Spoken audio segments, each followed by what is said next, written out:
कि जब भी हम मैकेनिकल एनर्जी किसी भी चीज को देते हैं तो वो किस चीज में कन्वर्ट होती है, इलेक्ट्रिकल एनर्जी में। तो वो एसी जनरेटर्स हमने लास्ट चैप्टर में और लास्ट थियरी में हमने सब कुछ डिस्कस किया था। ठीक है, तो उसी का ये छोटा सा एक टॉपिक है, एकदम से छोटा सा टॉपिक जो इम्पोर्टेंट नहीं है, बस थोड़ा सा ऐसे ही है कि जब भी आप वेलोसिटी, वहां से आपने एक पोटेंशियल और एक करंट दोनों के बारे में पढ़ा था। पोटेंशियल एंड करंट क्या है, ओम्स लॉ के ये ऑपरेटर्स है, V is equal to I R वाला, कि V एंड I जो है वो इक्वली, जैसे भी कोई भी चीज अंदर जो वेक्टर्स जो है V वेक्टर और I वेक्टर, ये V वेक्टर और I वेक्टर, यानी कि पोटेंशियल एंड करंट दोनों जब रोटेट होते हैं तो दोनों के बीच में कोई एंगल नहीं रहेगा, यानी कि साइन ओमेगा टी, साइन मतलब साइन के टर्म के साथ वो इंक्रीज होते रहते हैं, रोटेट होते रहते हैं, इसलिए वो जो ग्राफ बनाते हैं वो सिन्यूसॉइडल ग्राफ होता है। ओके, नाउ ये जो थीटा है, जो एंगल है, वो दोनों के बीच में सेम होता है, डब्ल्यू में भी, वी में भी साइन ओमेगा टी, आई में भी साइन ओमेगा टी, इसलिए उसका जो एंगल डिफरेंस है वो जीरो होता है। एंगल डिफरेंस मतलब फेज डिफरेंस, तो ये फेज डिफरेंस जो है वो जीरो रहता है। बस यही सब कुछ यहाँ पे डिस्कस किया हुआ है।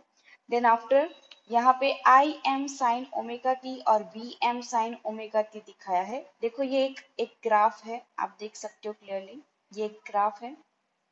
ओके, ये v वेलोसिटी है। इन केस आपको ऐसा बोला जाए कि कोई एक मैक्सिमम वेलोसिटी इन केस आपकी है 10 मीटर पर सेकेंड और आपका थीटा जो है वो 30 एंगल है, ऐसा बोला जाए। तो अगर इसको मैं वेलोसिटी, मैक्सिमम वेलोसिटी में ले लूँ, ये 10 मीटर पर सेकेंड है और एंगल जो है आपका 30 है, ये 30 एंगल है, तो ये हो गई v वेलोसिटी 30 एंगल पे रोटेट करती करती करती। ओके, तो इसलिए इसको v दिखाया है। ओके, और उसी डायरेक्शन में I भी दिखाया है, बिकॉज I और V एक ही डायरेक्शन में है, दोनों के बीच में कोई भी एंगल नहीं है, इसलिए ये एक आपको, इसको बोला जाता है phasor diagram. Okay, phasor diagram for the circuit.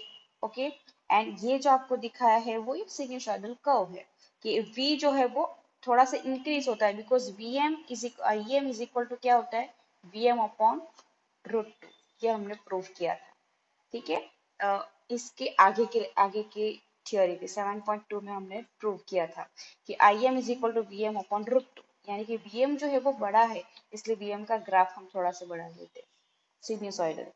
और ये आई का है, देखो ये आई से रिलेट करता है इस तरह से। ठीक है, now most important last NCERT, जब हमने स्टार्ट किया एनसीईआरटी लास्ट मतलब बोर्ड के एग्जाम में ये क्वेश्चन आया था 5 मार्क्स में, AC voltage applied to an inductor.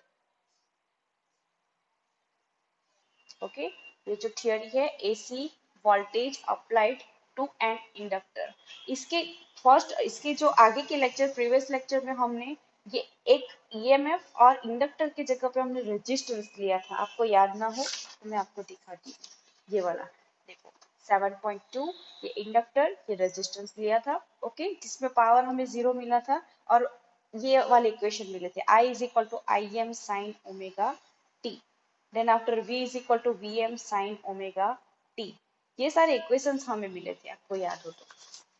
Okay, तो ये सब कुछ फाइंड करके हम आगे आगे जाएंगे। ठीक है, चलो यहाँ पे मैंने एक इंडक्टर लिया। इंडक्टर मतलब क्या है, आप पढ़ चुके हो व्हाट इज इंडक्टर, इंडक्टर आप पढ़ चुके हो, इंडक्टर आप पढ़ चुके हो, म्यूचुअल इंडक्टेंस और सेल्फ इंडक्टेंस। देखो ओम्स लॉ ने क्या कहा था, V is proportional to current, मतलब V को प्रोपोर्शनलिटी को छोड़ेंगे तो I R होता है, तो R is resistance. Okay, then after capacitor वाला जो इक्वेशन है उसमें क्या हमने सीखा था कि Q is proportional to V, Q is a charge, जैसे कि यहाँ पे करंट है उस तरह से Q इज अ चार्ज और ये पोटेंशियल, अगर प्रोपोर्शनलिटी Q छोड़ोगे आप तो Q is equal to CV होता है, C इज अ कैपेसिटेंस। उसी तरह से जब फ्लक्स के अंदर, फ्लक्स की बात आ रही है, हाँ, फ्लक्स के अंदर चेंजेस आता है तो करंट के अंदर भी चेंजेस आता है। ओके, और ये प्रोपोर्शनलिटी को छोड़ोगे आप, देन आप आएगा ये इंडक्टर। ओके, इस तरह से ये सारे के सारे कांस्टेंट है, रेजिस्टेंस, कैपेसिटेंस एंड इंडक्टेंस। आया समझ में?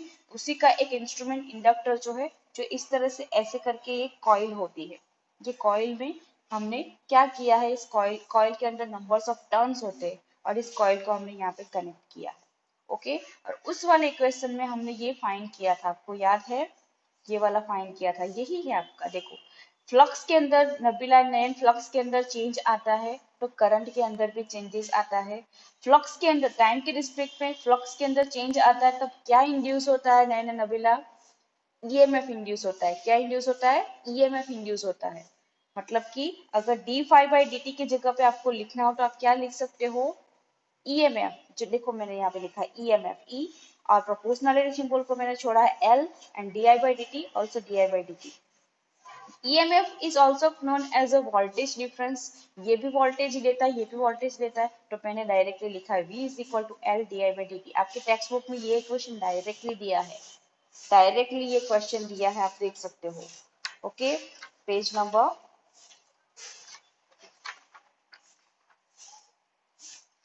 ओके, पेज नंबर 237 में आप देख सकते हो, डायरेक्टली आपको इक्वेशन दिया है। वो कैसे आया? चैप्टर नंबर 6 में सेल्फ इंडक्टेंस में आता है E is equal to L D I by D T, because D phi by D T is proportional to D I by D T. Okay, okay, now इसके ही previous lecture में हमने पढ़ा कि V is equal to V M sine omega T होता है। ठीक है, पढ़ा था ना? I is equal to I M sine omega T and V is equal to V M sine omega T. तो V की जगह पे हमने रखी है V M sine omega T, L as it is, D I by D T as it is. Okay, dt को मुझे यहाँ पे ले लेना है, तो Vm sine omega T dt L di, इसको मैंने रिपीट किया है। Vm साइन, थोड़ा सा सेपरेट लिखा, Vm sine omega T, dt को ऊपर लेके आए हैं, और L di। अब मुझे di से करंट I चाहिए। अगर di से करंट I चाहिए आपको, तो आप बोथ साइड इंटीग्रेशन ले लो। इसलिए मैंने क्या किया, इस साइड भी इंटीग्रेशन ले लिया, इस साइड भी इंटीग्रेशन ले लिया। इंटीग्रेशन मतलब इतना याद रखो कि x raise to power n हो तो इंटीग्रेशन आता है x raise to power n plus one upon n plus one. Okay, now यहाँ पे मैंने इंटीग्रेशन लिया, Vm sine omega T dt is equal to integration of L di। समझ में आ रहा है? Now Vm sin omega T dt L di। Vm क्या है? वोल्टेज है। करंट क्या है? आपने यहाँ पे देखा होगा, मैक्सिमम वोल्टेज जो होता है वो कभी भी चेंज नहीं होता। मैंने यहाँ पे ऐसे ऐसे ड्रॉ किया था फेजर डायग्राम में, जब मैंने ड्रॉ किया था ये वाला, मैंने नहीं यहाँ पे दिखाया मैंने, देखो ये Vm है, तो ये मैक्सिमम वोल्टेज है, ये कभी चेंज नहीं होता। तो इसकी वजह से मैंने Vm को क्या किया है, बाहर निकाल दिया है। Integration of sine omega T dt, सिर्फ और सिर्फ एंगल चेंज होता है आपका। Then after L integration of di, di है, di तो एक फंक्शन है, उसके पास कुछ नहीं है, तो आप कंसिडर करो कि यहाँ पे 1 है। आया समझ में? कुछ नहीं है तो 1 है। अब 1 का इंटीग्रेशन I के रिस्पेक्ट में, चलो 1 का इंटीग्रेशन I के रिस्पेक्ट में, जिसके रिस्पेक्ट में है उसकी पावर 0 लिख दो। I की पावर 0, क्योंकि किसी की भी पावर 0 मतलब 1 होता है। अब I की पावर 0 मतलब 0 प्लस 1 अपॉन 0 प्लस 1। ओके, तो ये हो गई I रेज टू 1 यानी कि I, इसलिए इसका इंटीग्रेशन Li आया। अगर dx होता है तो x आएगा, dy होता है तो y आएगा, dv होता है तो v आएगा। 1 का जिसके रिस्पेक्ट में है वही 1 टाइम आएगा। Then after sine omega T का integration minus cos omega T होता है, और फिर से मल्टीप्लीकेशन में एंगल में ओमेगा इंटू टी है, तो आप अगर ओमेगा इंटू टी का इंटीग्रेशन करोगे तो ओमेगा टी का इंटीग्रेशन, देखो टी का इंटीग्रेशन टी के रिस्पेक्ट में, टी रेस टू, नो, आपको डेरिवेशन करना पड़ता है, टी रेस टू 1 माइनस 1। देखो मैं फिर से आपको समझाती हूँ,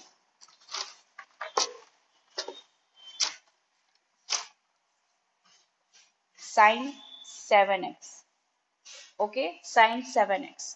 ओके, इंटीग्रेशन के टाइम आपने पढ़ा होगा, आपको नहीं आता तो मैं आपको एक बार सिखा देती हूँ। फर्स्ट जो पूरा एफ एक्स है उसका इंटीग्रेशन कब माइनस कॉस होता है, तो minus cos sine 7x। Okay, अब मल्टीप्लिकेशन में अंदर जो भी होता है ना उसका डिफरेंशिएशन होता है। क्या होता है? डिफरेंशिएशन, मतलब d by d x 7x ऐसा होता है। इसका तो हमने इंटीग्रेशन किया, पूरे टर्म का इंटीग्रेशन होता है, और मल्टीप्लिकेशन में जो भी आता है उसका डिफरेंशिएशन होता है। डिफरेंशिएशन में क्या होता है? इसमें इसमें क्या होता है? इंटीग्रेशन में होता है x raise to n plus one upon n plus one. इसमें क्या होता है? मल्टीप्लाई होता है, x raise to n d by d x होगा, तो जो पावर होगा उसका मल्टीप्लाई करो and then after n minus one, यहाँ पे एन प्लस वन और डिवाइड, यहाँ पे एन माइनस वन और मल्टीप्लीकेशन। आया समझ में? तो 7 तो एक कांस्टेंट नंबर है, उसको बाहर निकाल दो, और x है तो x रेज टू पावर 1 है, तो इंटू वन और 1 माइनस वन, ये n को 1 कर दिया, 1 माइनस वन, तो ये हो गया 7 1 x रेज टू 0, किसी की पावर 0 मतलब 1, तो ये आपका आ गया 7। ये आप डायरेक्टली भी 7 डायरेक्टली लिख सकते हो, जैसे कि हम अभी लिखने जा रहे हैं w, डायरेक्टली हम ओमेगा लिखने जा रहे हैं। क्यों क्यों ओमेगा लिखने जा रहे हैं? क्यों? बिकॉज t के रिस्पेक्ट में t का 1 हो जाएगा। D by d x d by D t, देखो ये ओमेगा टी का मैंने कर दिया d by D T. Okay, omega constant है तो डब्ल्यू को हम बाहर निकालते हैं, d by D t, t के रिस्पेक्ट में टी का 1 हो जाता है, because t raise to 1 minus 1 आएगा, टी रेज टू 0 इज 1, इसलिए ये आएगा सिर्फ और सिर्फ डब्ल्यू, और उसको आपको क्या करना है? डिवाइड करना है। क्लियर?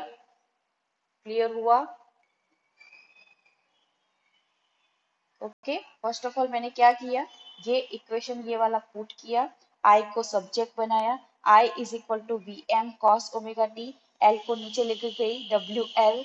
ओके, देन आफ्टर मैंने ये वाले पूरे टर्म को क्या बना दिया? आई एम, बिकॉज कॉस के सब्जेक्ट के आगे के जितनी भी वैल्यू होती है वो मैक्सिमम होती है, इसलिए मैंने ये पूरे टर्म को आई एम बना दिया। तो हमें एक वैल्यू मिली, क्या मिली? I M is equal to V M upon W L. चलो अभी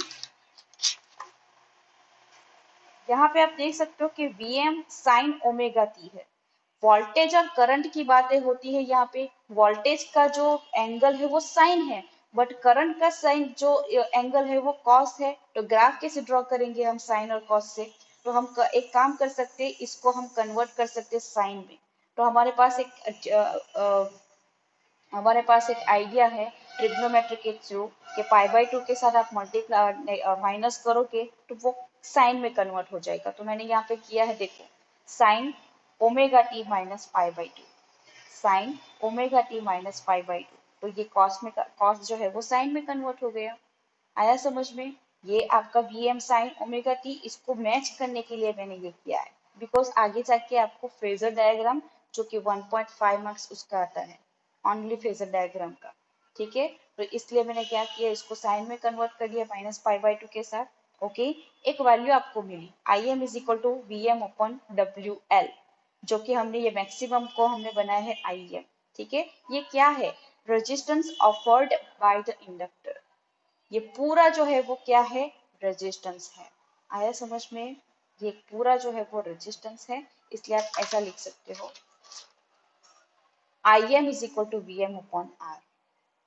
ये डब्ल्यू एल जो है ना, ये डब्ल्यू एल जो है ना, वो किसका काम कर रहा है? आर का काम और कर रहा है। कैसे पता चला? ओम्स लॉ के थ्रू। ओम्स लॉ क्या कहता है? V is equal to I R. Okay, V is equal to I R, just second, Ohm's law क्या कहता है? V is equal to I R. So अगर R को आप सब्जेक्ट रखोगे, यहाँ पे I को सब्जेक्ट रखोगे, तो I इज इक्वल टू क्या होगा? V upon R। तो यहाँ पे I है, यहाँ पे V भी है, तो नीचे का जो पार्ट होगा वो क्या रहेगा नैना नबीला? R रहेगा। मतलब कि R का ये जो पार्ट है वो कौन निभा रहा है यहाँ पे? WL। यहाँ इंडक्टर में जो रेजिस्टेंस का काम कौन करता है? डब्ल्यूएल। ओम्स लॉ में जो रेजिस्टेंस का काम आर करता है ना, वही इंडक्टर में रेजिस्टेंस का काम कौन करता है? डब्ल्यूएल। तो इस डब्ल्यूएल को क्या बोला जाता है? इस डब्ल्यूएल को बोला जाता है इंडक्टर रिएक्टेंस। इंडक्टर रिएक्टेंस, और इसको डिनोटेड किया जाता है एक्सएल से। किससे डिनोटेड किया जाता है? एक्सएल से। एक्सएल इज इक्वल टू डब्ल्यूएल। ओके, ये आर जैसा है। ठीक है, W is what? W is angular frequency. जिसको आप लिख सकते हो 2 पाई एफ। आगे की जितनी भी गुजरात आपकी सीबीएस की जो टेक्स्ट बुक है उसमें एफ लिखा जाता था, एनसीईआरटी में फ्रीक्वेंसी को थोड़ा सा ऐसे वी करके लिखा लिखा जाता है। तो ये कुछ नहीं है, 2 पाई एफ ही है, l as it is. Clear हुआ? जैसे जैसे फ्रीक्वेंसी इंक्रीज होगी आपका जो रेजिस्टेंस है वो भी इंक्रीज होगा। ओके, आया समझ में? नए नए नबीला, इंडक्टर में जो रेजिस्टेंस का काम करता है वो कौन करता है? एक्सेल। नाउ आपको एक करंट का जो डेफिनेशन मिला, I is equal to I M sine omega t minus pi by two, और V का मिला V is equal to V M sine omega t. मतलब कि आगे की जो आपकी थियोरी थी उसमें I is equal to I M sine omega t था, V is equal to V M sine omega t था, मतलब उसमें फेज डिफरेंस नहीं था, एंगल डिफरेंस नहीं था, बिकॉज दोनों का ओमेगा टी ही था। बट यहाँ पे आप क्लियरली देख पा रहे हो कि फेज डिफरेंस है कितने का? पाई बाई टू का। यहाँ पे ओमेगा टी है, यहाँ पे omega t minus pi by to है, यानी कि इसमें जो है वो पाई बाई टू का फेज डिफरेंस है। मतलब कि वोल्टेज जो है, आप वोल्टेज देख रहे हो, वोल्टेज जो है वो कैसा है? वोल्टेज लीड कर रहा है। वोल्टेज का इसका तो माइनस पाई बाई टू है, ओमेगा टी से भी कम है, पाई बाई टू जितना कम है, इसलिए ये लैग कर रहा है, करंट लैग कर रहा है और वोल्टेज जो है वो लीड कर रहा है। अगर आपको डायरेक्टली कोई पूछे कि वोल्टेज क्या कर रहा है तो ये सब कुछ आपको कंफ्यूजन होगा, मैं आपको समझाऊंगी ये कैसे आता है, ठीक है? बट ये क्वेश्चंस आते हैं 1 मार्क्स में, 1 मार्क्स एमसीक्यू 50 मार्क्स का होता है। तो आप ये मैं आपको याद रखने की ट्रिक बताऊंगी कि इंडक्टर में वोल्टेज लीड होता है, करंट लैग होता है।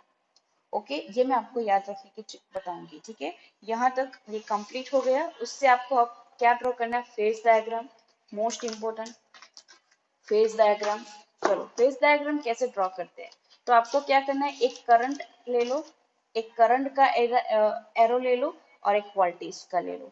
अगर आपको वोल्टेज के पास जाना है तो आपको करंट से वोल्टेज की और एक एरो ड्रॉ करना होगा। आप कहाँ गए? करंट से वोल्टेज की ओर, मतलब आप एंटी क्लॉकवाइज गए। एंटी क्लॉक ऑलवेज लीड होता है, क्लॉकवाइज ऑलवेज लैग होता है। अपने दिमाग में फिट कर लो, लिख दो, ये मैं आपको थियोरी भेजूंगी, टेंशन मत लो। आई से अगर वी जा रहे हो तो एंटी क्लॉकवाइज जा रहे हो, एंटी क्लॉक ऑलवेज क्या होता है? लीड। और क्लॉकवाइज क्या होता है? लैग। देखो करंट लैग कर रहा है, मतलब कि आप वी से आई की तरफ आ रहे हो, करंट की तरफ, तो लैग ही तो हो रहा है, ठीक है? अगर आप इन्वर्टेड कर दो इस वाले सिचुएशन को, आप ऐसे रोटेट कर लो, वी को आप यहाँ पे लेके आओ और करंट को यहाँ पे लेके आओ ऐसे, तो भी देखो वोल्टेज के पास जा रहे हो ऐसे, मतलब कि आप एंटी क्लॉकवाइज जा रहे हो, करंट से वोल्टेज के पास, एंटी क्लॉक मतलब लीड। और अगर आप करंट के पास जा रहे हो वी से आई यानी कि क्लॉकवाइज जा रहे हो, तो आप लैग कर रहे हो। आया समझ में? टेक्स्ट बुक के अंदर जो फेज डायग्राम दिखाया है वो इस तरह का है, एक बार ध्यान दे दो, ठीक है? इसमें बहुत टेंशन लेते हैं बच्चे। मैंने ये एक लाइन ड्रॉ करी है। ओके, नाउ वोल्टेज मैंने पहले भी समझाया आपको, वोल्टेज कैसा है। इन केस ये Vm है, ये आपका Vm है। इन केस Vm मैंने ले लिया 10 मीटर पर सेकेंड और एंगल मैंने ले लिया 30 इन केस, तो ये आपका वोल्टेज हो गया। ओके, तो ये आपका एंगल जो बना वो क्या बना? आपका वोल्टेज के साथ कौन सा एंगल है? Omega t, omega T. और आई के साथ omega t minus pi by to है, इसलिए मुझे क्या करना होगा? ये ओमेगा टी में से पाई बाई टू माइनस करना होगा। तो ये पूरा पाई बाई टू है, ये पूरा पाई बाई टू है। अगर पाई बाई टू में से ओमेगा टी वन माइनस करेंगे हम तो आपको ये मिल गया करंट। तो ये आपकी करंट की डायरेक्शन। डाउनवर्ड डायरेक्शन में क्यों है? डाउनवर्ड डायरेक्शन में क्यों है? बिकॉज करंट वी से कैसा है? कम है, और ये नेगेटिव जैसा भी दिख रहा है। आया समझ में? आया समझ में? V से करंट जो है वो कम है, इसलिए ये नेगेटिव साइन में है। आया समझ में? यहाँ पे मैंने लिखा है Vm साइन ओमेगा टी और ये Im sign omega t minus pi by to. इसी के अकॉर्डिंग आपको ग्राफ ड्रॉ करना है, ये सिन्यूसॉइडल वाला। ओके, ये वाला यहाँ से आप लोगे तो ये आपका सिन्यूसॉइडल ग्राफ होगा और करंट का इस तरह से। अब आप पूछोगे कैसे होता है? ये ग्राफ आया कहाँ से? आया कहाँ से? देखो वोल्टेज इज इक्वल टू क्या है? Vm sine omega T. अगर आप Vm साइन जीरो रखोगे, साइन जीरो इज जीरो, मतलब कि साइन 0 इज इक्वल टू 0, मतलब यहाँ पे आ गया। ओके, नाउ नेक्स्ट आपको रखना है v is equal to V M sine omega t, angle आपको रखना है 90, ये आपका पाई बाई 2 है। देखो ये पाई है, पाई मतलब इतना रोटेशन। ओके, और ये आपका हो गया आधा रोटेशन, तो ये पाई बाई 2 है। अगर आप पाई बाई 2 रखोगे, sine 90 is maximum.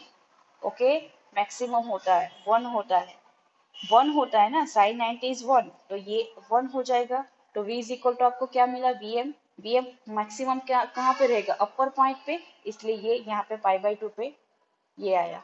Then after आप पाई रखोगे, साइन पाई इज ऑल्सो 0, इसलिए फिर से डिक्रीज होके आ जाएगा। देन आफ्टर आप पाई के बाद आप रखोगे 270 एंगल, तो वो नेगेटिव साइन आएगी। 2 पाई, फिर से 0, फिर से मैक्सिमम, इस तरह से ये सिन्यूसॉइडल बनता है। आया समझ में नयन नबीला, क्लियर हुआ? द इंस्टेंटेनियस पावर, अगर करंट वहां पे करंट 0 था, आपने देखा होगा कि पोटेंशियल और करंट दोनों का एंगल वहां पे 0 था, भले यहाँ पे तो पाई बाई 2 आ रहा है, यहाँ पे फेज डिफरेंस पाई बाई 2 आ रहा है, बट आगे की थियरी में 0 आया था, इसलिए फेज डिफरेंस भी 0 था। क्या 0 होने से पावर 0 है, ऐसा हमने बोला था। पावर यहाँ पे 0 बताया है, बट जब आप एवरेज लेते हो तो कल आपको 1/2 मिला था आंसर। ओके, तो मैंने वो ट्रिक भी आपको समझाई थी कि किस तरह से एवरेज लेते हैं, तो यहाँ पे भी हम फाइंड करेंगे पावर। चलो, पावर की डेफिनेशन क्या होती है, power is equal to I into V. Okay, I मतलब I M sine omega t minus pi by 2, and V is equal to V M sine omega t. Difference कुछ नहीं, इसमें सिर्फ माइनस पाई बाई 2 है, इसमें only omega T है। ठीक है, ओके। नाउ यहाँ पे आप लोगे sine omega t, pi by 2 को आप छोड़ोगे तो ये हो जाएगा minus cos omega t. Sine omega t minus pi by 2 को आप छोड़ोगे तो ये हो जाएगा minus cos omega t. I m as it is. Okay, cos omega T ये कन्वर्ट हो गया, और ये आपका पूरा टर्म एज इट इज। अब मुझे क्या करना है, 2 के साथ मल्टीप्लाई करना है, 2 से डिवाइड करना है। मैंने 2 से मल्टीप्लाई 2 से डिवाइड किया। 2 से मल्टीप्लाई और डिवाइड करने का कारण ये है कि अगर 2 टू कॉस, ये कॉस ओमेगा टी, वीएम को देखो, मैंने आई एम को यहाँ पे रखा, वीएम को यहाँ पे लेके आई। 2 into cos omega t sine omega T, 2 into cos omega t sine omega T का डेफिनेशन होता है साइन ए प्लस बी प्लस साइन ए माइनस बी। ए प्लस बी मतलब ये ए एंगल, ये बी एंगल, एंगल सेम है आपका, मैंने पाई बाई 2 को छोड़ के सेम एंगल ले लिया। तो ए प्लस बी मतलब हो जाएगा omega t plus omega t, A minus B मतलब हो जाएगा omega t minus omega t. Omega t minus omega T तो 0 हो गया, तो ये टर्म पूरा 0 हो गया, और ये omega t plus omega T हो गया 2 ओमेगा टी। तो साइन 2 ओमेगा टी मैं यहाँ पे उठा के यहाँ पे लेके आऊंगी, तो ये पूरे टर्म का, इतने टर्म का हो गया sine 2 omega t. I m as it is, v m as it is, minus as it is, upon 2 as it is. Upon 2 कहाँ से आया, जो मैंने 2 से मल्टीप्लाई किया, 2 से डिवाइड किया, वो वाला। ओके, नाउ मुझे एवरेज पावर लेना है। मैंने आपको कल सिखाया था एवरेज पावर कैसे लेते हो आप इस तरह से कर दो, एवरेज का symbol I m v M sine 2 omega t upon 2। कैसे एवरेज लेना है, तो 1 upon t, 0 to t f t d t, कल सिखाया था ना मैंने। 1 upon t integration of 0 to t f t d t, क्या आपको ये याद है? एवरेज लेना मैंने आपको कल सिखाया था, कि आपको याद है? रेजिस्टर में भी सेम लेना है, कंडक्टर में भी सेम लेना है, सॉरी इंडक्टर में भी सेम लेना है, और कैपेसिटर में भी सेम लेना है। याद है नबीला, याद है आपको? कोई भी चीज का आप एवरेज लेते हो ना, तो आपको ये इक्वेशन याद रखना है। इतना तो आपको पता ही होगा, integration of F t d T. F T मतलब कोई भी आपका जो फंक्शन है, वो आपके पास जो फंक्शन है, इनके साइन ओमेगा टी है, तो इसका sign omega t d T, integration of. आपको सिर्फ इतना याद रखना है, एवरेज लेते टाइम टी के रिस्पेक्ट में है, तो आपको 1 अपॉन टी लेना है, और ये 0 टू टी, बस इतना ही याद रखना है। आपको एवरेज लेना है तो 1 upon t, 0 to t f t d T. Okay, now यहाँ पे मैंने कर दिया 1 upon t, 0 to t, f t की जगह पे क्या है, एफ टी की जगह पे लेना है हमें साइन 2 ओमेगा टी। क्या लेना है आपको, साइन 2 ओमेगा टी। तो मैंने ले लिया sine 2 omega t d t. चलो, साइन का इंटीग्रेशन क्या होता है, माइनस कॉस, तो ये हो गया minus cos 2 omega t. Okay, फिर से अंदर का जो है उसका आपको डिफरेंशिएशन करना है। क्या करना है, डिफरेंशिएशन करना है। ये तो हो गया माइनस कॉस 2 ओमेगा टी हो गया। अब इसका क्या करना है, डिफरेंशिएट करना है। आप मैंने बहुत बताया आपको कि जो एंगल होता है उसका क्या करना है आपको, डिफरेंशिएट। पूरा इंटीग्रेशन, एंगल जो मल्टीप्लाई में होता है उसका डिफरेंशिएट, मतलब d by D t 2 omega t. T के रिस्पेक्ट में टी का 1 हो जाता है, because t raise to 1 minus 1 आएगा, इसलिए 0 हो जाएगा। तो ये सिर्फ और सिर्फ रहेगा आपका 2 ओमेगा। कोई अब याद रखना है, अगर टी रेस टू 2 होता तो एक पावर कम हो जाती। टी रेस टू 1 है इसलिए पावर कम होके 0 हो गई, और टी रेस टू 0 इज 1, इसलिए आपको क्या मिला, 2 ओमेगा। ये 2 ओमेगा से आपको क्या करना है, उसको डिवाइड करना है। नबीला क्लियर हुआ? cos 2 ओमेगा टी साइन का इंटीग्रेशन हुआ, ओमेगा 2 ओमेगा टी का डिफरेंसेस जो किया मैंने ये 2 ओमेगा हुआ, टी का डिफरेंसेस 1 हो जाता है। ठीक है, then after cos as it is, W क्या है, W जो है वो एंगुलर वेलोसिटी है। Angular velocity is equal to होता है angular distance upon time. Angular distance क्या है, ये रोटेशन कर रहा है इसलिए क्या है, 2 पाई है। तो ये W की जगह पे हम रख सकते हैं 2 pi upon T. Into T क्यों रखा मैंने, बिकॉज स्मॉल टी के जगह पे एक बार कैपिटल टी और एक बार जीरो, एक बार कैपिटल टी एक बार जीरो, तो मैंने यहाँ पे कैपिटल टी रख दिया। टी से टी कैंसिल हो गया तो क्या रहा, सिर्फ और सिर्फ cos 2 पाई और ये cos 0। याद रखो cos 0 एंड cos 2 पाई दोनों होते हैं 1, तो ये हो जाएंगे 1 माइनस 1, ये पूरा टर्म 0 हो जाएगा, इसलिए यहाँ पे कुछ भी आया पावर 0 हो जाएगा। नबीला क्लियर हुआ? क्लियर हुआ? इंडक्टर के अंदर पावर जो है वो 0 हो जाएगा। Okay, very good. So average of sine 2 omega t over a complete cycle is 0. Thus the average power supplied to a inductor over one complete cycle is 0. Illustration 7.2 देखो फटाफट से। A pure inductor of 25 megahertz is connected to a source 220 volt. आपको inductor यानी कि L की value दी हुई है, 220 volt यानी कि V की वैल्यू दी है। देखो, अगर आपको नहीं बोला जाए कि कोई चीज मैक्सिमम है, वोल्टेज मैक्सिमम है, करंट मैक्सिमम है, ऐसा नहीं बोला जाए, तब तक आप IM या VM मत लिखो, उसको VRMS ही समझो। Okay, now find the inductive reaction. Inductive reactance किसको बोला था हमने, एक्सेल को, याद है? इंडक्टिव रिएक्टेंस, ये इंडक्टर रिएक्टेंस यानी कि इंडक्टिव रिएक्टेंस आपको किसने बोला था, आपको आप ये किसको बोला था आपने, एक्सेल को। X l is equal to omega n, वो आपको फाइंड करना है। Then after and RMS current, I RMS find करना है in the circuit of the frequency of the source is 50 hertz, मतलब आपको फ्रीक्वेंसी दिया हुआ है 50 हर्ट्ज। चलो, एक्सेल आपको फाइंड करना है। एक्सेल इज इक्वल टू क्या होता है, W into l. Nabila, W is equal to, देखो यहाँ पे देख सकते हो आप, x l is equal to WL। चलो, W मतलब क्या होता है, 2 pi frequency into L, 2 into pi यानी कि 3.14। फ्रीक्वेंसी, फ्रीक्वेंसी आपको कितनी दी हुई है, 50 हर्ट्ज, तो 50। एंड इंडक्टेंस कितना दिया हुआ है, इंडक्टर दिया है आपको 25 मेगा हर्ट्ज। मेगा मतलब कितना है, sorry small M, milli hertz, capital M मतलब मेगा, हाँ, स्मॉल एम मतलब मिली, देसी सेंटी मिली वाला, देसी मतलब 10⁻⁻1, सेंटी मतलब 10⁻², इस तरह से मिली मतलब 10⁻3, तो 25 इंटू 10⁻³ वॉट। तो ये आप मल्टीप्लाई कर देना, ठीक है। तो ये आपका हो गया एक्सेल। देन आफ्टर आपको फाइंड करना है करंट।